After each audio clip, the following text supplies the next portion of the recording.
I've had to make this video like 2 times because I got a copyright strike each time. But anyway, the year's the 90s, and whether you were alive or not, or you were just a kid enjoying a bowl of cereal in the morning, there was this show, and that show was called Spider-Man, the animated series, and it is the perfect Spider-Man show. So without further ado, here it is, the Marvel Legends animated Spider-Man. So let's just take a look and just bask in how great this figure is. Let's just take a look at the details real quick. Look at that head sculpt.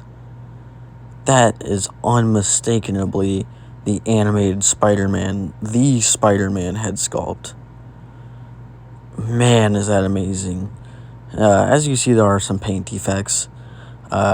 Mainly with these blue sections here, but right there and there on the shoulders, which kind of sucks, but oh my god, the shading work, you can see there's a little bit there, but the shading work, the cell shading, this is amazing. This is how you do cell shading.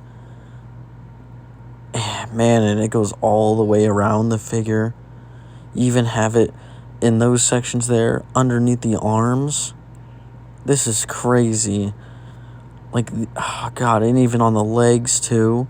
And there's little bits on the red.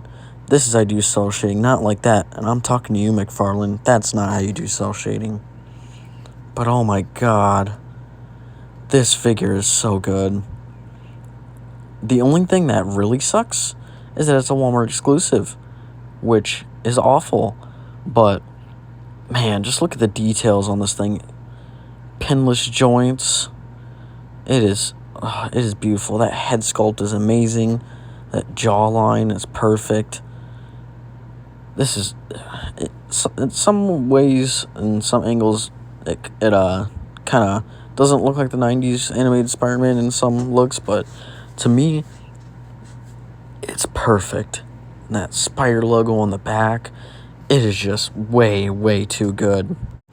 And you may ask, why is this the best Spidey figure? Well, I'm going to show you. So, look at that posing. God, that is beautiful. Come here, you. So let's get into the articulation, because this is just amazing. It has a disc hinge with a ball joint, which I much prefer, because look at that range.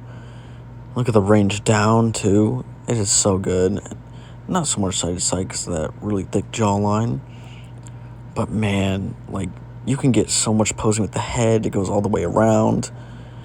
The arms can go in and out on these amazing butterfly joints. They go pretty far back. The arms don't go up too much, but that's fine. He doesn't need that. The arms just bend all the way around. He has a bicep swivel. He has a bend at the elbow. Right there, he has a swivel at the wrist with a hinge. Like so you can get quite a bit of posing out of him. He has a diaphragm joint, which is clean. He has an ab crunch too, so you can crunch forward about that far. You can crunch backward super far. And the legs aren't on a drop down, which kind of blows, but it's just as fine. You can kick up about that far, kick back only so far. He has a swivel at the thigh right there. He has double jointed knees, so he can kick his own ass, which is perfect. He has a boot cut swivel, which most Spider-Mans don't. His foot can go up really far and really down really far. He has a swivel at the ankle right there, so he has pretty good ankle pivot. I wish he had toe joints, but it's just fine. And, I mean, look at that. He can get down on the crouch pose. Man, the No Way Home Toby couldn't even do that. Look at this goober. And here's the accessories. So he comes with 2 fists, 2 wall-crawling hands, 2 thwippers, and these kind of useless kind of web accessories. But I guess you can use those to web up Venom or something. But before you ask, is that all the accessories? Well, yeah. And he has no Peter head. What? no Peterhead, no unmasked Peterhead. It's over. It's over. This is the worst figure. But I rest my case. It's not that bad. It's not that big of a deal. You want to know why? Because this figure is still perfect. So, good job, Hasbro.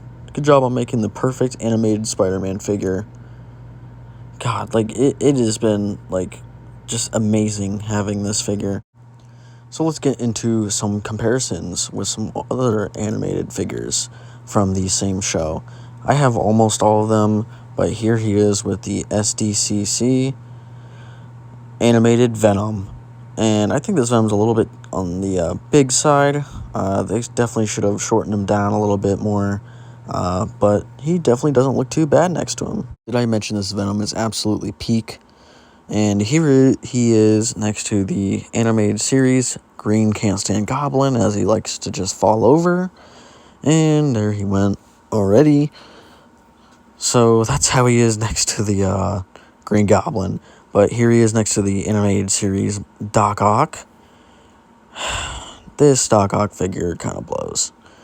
The bending tentacles are great, but they like to fall down. So here I'm going to show that actually really quick. So there you have the tentacle up, and it's just going to gradually fall back down. You cannot do anything with these tentacles, I swear. And there it goes. So taking him away, here he is next to a couple other comparisons. I just have like two more right now. And here he is next to the Rhino from the retro card. Not exactly the animated series one, but here he is next to the Shocker from the animated series. So I'm taking him out of the way. Let's have some final thoughts on this figure since it's just so perfect. Like, this figure is great. But actually, just as a little peek here, here's the Black Suit Spider-Man, which is going to be the next video I do. As you can see, this Black Suit Spider-Man's a little bit too tall. I wish they would just use the animated Spider-Man body, but it's whatever. So some final thoughts to close off here. This figure is perfect. The articulation's great. The only thing that sucks is the web accessories and the fact that it's an exclusive, so it's going to be hard to come by. And it's going to be a lot of money on the aftermarket, but I did get mine a while ago off of eBay for like $60, which sucked, but it's oh well. He poses really nice with other figures. And as I have I have quite a lot of animated figures on put on hold because some of them doing custom work too to make them a little bit more like the show. So what's going to be next is the Doc Ock, Green Goblin, Rhino, and Shocker videos. And then Black Spider-Man's coming this week too as well. But with that being said, that's pretty much it for this amazing looking figure. So just make sure to like and subscribe, and I'll make sure to pump out a little bit more videos this week, and I'll catch you in the next video.